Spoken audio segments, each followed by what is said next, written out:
Hi hello नमस्कार मैत्रिणींनो, नवीन व्हिडिओमध्ये तुम्हा सर्वांचं खूप मनापासून स्वागत आहे.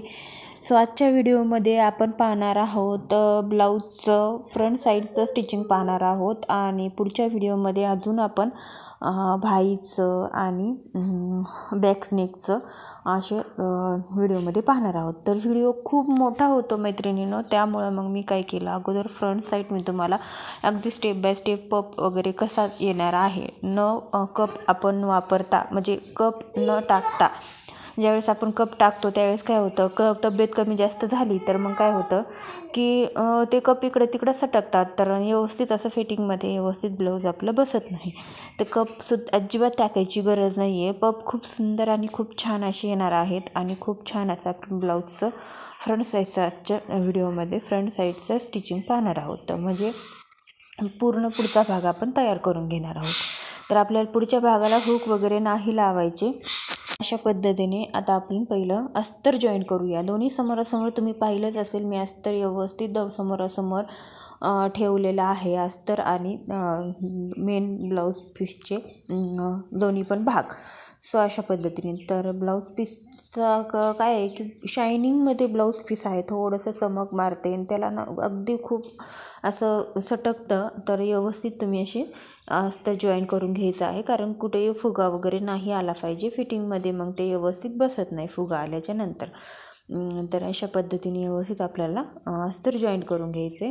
असं व्यवस्थित असं पसरून घ्यायचं, धरायचे दोन्ही पण साईडने. नाहीतर मग तुम्ही डायरेक्ट टाचण्या लावून सुद्धा अस्तर जॉईंट करू शकता जर तुम्हाला सवय नसेल किंवा नवीन शिकणारे असाल तर. आणि अशा पद्धतीने आता आपण पूर्ण ब्लाऊजचं प्रिन्स कट ब्लाऊजचं आपण प्रिन्सची कटोरी तयार, दोन्ही पण साईडची कटोरी तयार करून घेतलेली आहे, जसं की आपण अस्तर आणि मेन फॅब्रिकला जोडून घेतलेलं आहे. आता आपल्याला काय करायचं आहे, इथं साईड पॅट आणि हुकलूक पट्टीचा साईड पॅटर्न आहे आणि आपल्याला गळा जे आपण बंद बाजू ठेवूनच बंद बाजू कट केलेली होती ना. आता हे पानगळ्याचा सेफ आपल्याला खूप अतिशय सुंदर असं युनिक सुंदर असं दिसणार आहे. तर असं आपल्याला पलटी करून घ्यायचं. आता ही सुईची बाजू मी खालची सुईची बाजू ठेवलेली आहे आणि जसं फोल्ड केलेलं होतं अस्तर आपण फोल्ड करून कट केलेलं होतं, तसंच आपण दोन्ही पण भाग असे सुट्टे करून ठेवलेले आहेत त्याच्यावरती. अजिबात मधून कट नाही करायचे, फक्त घडी आपल्याला उकळून फोल्ड करून ठेवायचेत आणि असे आपल्याला टाचणी लावून घ्यायच्या. दोन्ही पण शोल्डरला व्यवस्थित जॉईन करून टाचणी लावून घ्यायची आहे आणि अगदी मध्यसुद्धा आपल्याला टाचणी व्यवस्थित काढून मध्ये काढून टाचणी पण लावून घ्यायची आहे आणि आपल्याला ह्याच्यावरती टिप पण देऊन घ्यायची आहे. सो अशा पद्धतीने तुम्ही लक्ष देऊन बघा, जेणेकरून कधीही तुम्हाला स्वतः ब्लाऊज स्टिच करता येईल. अशा पद्धतीने मी तुम्हाला कटिंग आणि स्टिचिंग दोन्ही पण अगदी सोप्या पद्धतीमध्ये सांगत असते. तर व्हिडिओ कंटिन्यू पाहत जा आणि व्हिडिओला व्यवस्थित पाहिला तरच तुम्हाला व्यवस्थित असं तुम्हाला समजेल. तर इथं पहा, अशा पद्धतीने आता मी टिप मारून घेतलेली आहे. 1/2 इंच मार्जिन सोडून बाकीचं सगळं कट करून घेतलेलं आहे आणि असे थोडे आपल्याला कट मारून घ्यायचे आहेत, अगदी कात्रीच्या वरच्या कोणाने.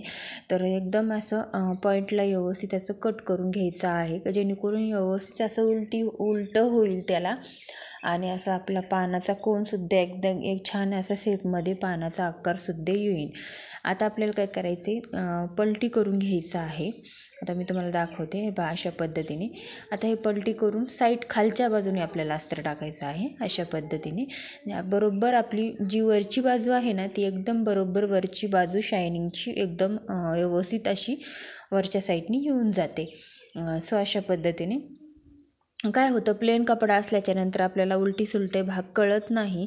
जर शायनिंगचा कपडा असेल तर त्याला ना थोडीशी चमक मारणारा शायनिंग असते, तर ती आपल्याला सोयीची करून घ्यायची असते आणि जे तर त्या साईडला नसते त्या साईडला आपल्याला जसं की उलटी बाजू असं म्हणतात. तर डिझाईन असेल तर मग काही टेन्शनच नाही, जसं की डिझाईन असली तर आपल्याला समजून येतं की ती वरची साईड आहे असं. तर अशा पद्धतीने व्यवस्थित असं फोल्ड करून घ्यायचं आहे आणि आपल्याला दाबटीप देऊन घ्यायची आहे. तुम्ही पाहू शकता अगदी पानगळा किती सुंदर असा आलेला आहे, खूप छान असा आलेला आहे. आता आपल्याला काय करायचं, इथं बरोबर सुईच्याच बाजूने टिप मारून घ्यायची, दोन्ही पण साईडने अस्तर व्यवस्थित जॉईंट करून घ्यायचं आहे. जसं मी अर्धा इंच सोडून जॉईंट करते आहे, कारण मला माहिती आहे अर्धा इंचच मी सोडलेला आहे. तुम्हाला दाखवते कट करताना एक्स्ट्राचा कपडा. तर कारण मग मी अर्धा इंच सोडून व्यवस्थित अशी टिप सगळीकडून मारून घेतलेली आहे. उलटी केलं नाही, कारण काय होतं मग फुगा वगैरे येतो. तर इथं पहा अशा पद्धतीने बरोबर माझं व्यवस्थित असं अस्तर जोडून झालेलं आहे मेन फॅब्रिकला. आणि अगदी छान असा गळा पण तयार करून झालेला आहे समोरचा. आता हे पूर्ण एक्स्ट्राचं शोल्डरचं साईडचं दोन्ही पण सगळं मी कट करून घेतलेलं आहे एक्स्ट्राचं ब्लाऊज पीस. सो अशा पद्धतीने खूप छान असा गळा आलेला आहे. अशा पद्धतीने आता काय झालं, पूर्ण तयार झालेला आहे गळा आणि साईड पॅटर्न. आता आपण स्प्रिंगची कटोरी ठेवून व्यवस्थित अशी टिप मारून घेणार आहोत.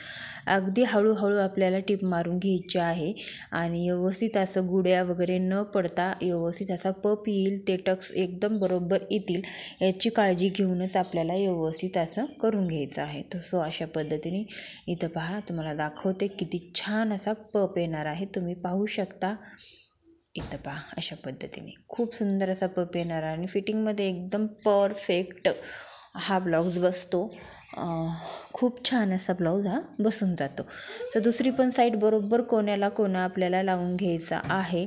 जसं प्रिन्स कटमध्ये तुम्हाला माहिती आहे, अगदी आपण मुंड्याच्या कोण्यापासूनच प्रिन्सची कटोरी खाली आकार द्यायला घेतो आणि तिथूनच कटही करतो. तर कटिंगचा व्हिडिओ जो पाहिला नसेल तर नक्की पहा, जेणेकरून तुम्हाला छोट्या टिप्स आणि लक्षात येतील. जसं तुम्ही कटिंगचा व्हिडिओ पाहिला तरच तुम्हाला स्टिचिंगसुद्धा अगदी व्यवस्थित समजून जाईल. तर इथं पहा अशा पद्धतीने त्यात आपल्याला काय करायचं, एका एक ठेवून जोडून घ्यायचं आहे आणि आपल्याला जे कोण आहेत ना साईडचे प्रिन्सच्या कटोरीचे खाली जातात ना, ते व्यवस्थित लेवलमध्ये करून घ्यायचे आहेत, कट करून घ्यायचे आहेत, व्यवस्थित बरोबर करायचं आहे. ते मी आता केलं आहे. आणि आता आपल्याला व्यवस्थित अशी पट्टी टाकून तिथं फोल्ड करून घ्यायचं आहे, जेणेकरून आपलं मार्जिन त्यामध्ये जाईल. सो अशा पद्धतीने आता आपण इथं पट्टी टाकून देऊया. जसं की तुम्ही वन टक्स ब्लाऊजला सुद्धा ही पट्टी अशी कशी टाकू शकता, तसंच तुम्ही हे इथं पट्टी टाकू शकता. आता इथं टिप मारून घेतली आहे मी, वरती दाबटीप अस्तरवरती मारून घेते आहे. तुम्ही पाहू शकता अगदी सोपी पद्धत आहे. आता आपल्याला अस्तरवरती टिप मारून घ्यायची आहे आणि आता फोल्ड करून घ्यायचं आहे. इथं पहा अशा पद्धतीने मी फोल्ड करून घेते. जर तुम्हाला फोल्ड नसेल करायचं, तुम्हाला हातशिलाई करायची असतील तर तेही चालेल. आपण फोल्ड करून अस्तरला टिप मारून नंतर परत जॉईंट करून हातशिलाई करू शकता. सो अशा पद्धतीने सुद्धा अगदी सोपं आहे. पण हातशिलाई न करता जर तुम्ही बारीक टिपमध्ये जर टिप दिली तर खूप छान असं फिनिशिंग येऊन जातं. हातशिलाईने काय होतं, इकडं तिकडं जातं, इकडं तिकडं थोडा खालून असा कपडा अस्तरचा दिसतो. सो त्यामुळे आपल्याला व्यवस्थित अशी टिपच मारून घ्यायची आहे. अशा पद्धतीने आपला फ्रंट साईडचा भाग अगदी अतिशय सुंदर असा तयार झालेला आहे. आणि तुम्ही पाहू शकता पप पण किती सुंदर आलेला आहेत. आणि बाकीचं आता पुढचं आपण भाई पण तयार करणार आहोत आणि बॅक पॅटर्न पण तयार करणार आहोत. तर पुढच्या व्हिडिओमध्ये नक्की पहा. व्हिडिओ आवडला असेल तर लाईक, शेअर आणि सबस्क्राईब नक्की करा. आणि पार्ट पहिला म्हणजेच कटिंगचा व्हिडिओ पण पहा आणि हा पण व्हिडिओ पहा, जेणेकरून तुमच्या लक्षात येईल. अगदी छोटे व्हिडिओ मी टाकणार आहे आणि हे पूर्ण ब्लाऊज मी पूर्ण करून घेणार आहे. ही घागऱ्यावरचा ब्लाऊजचा क्लास समजून तुम्ही शिका.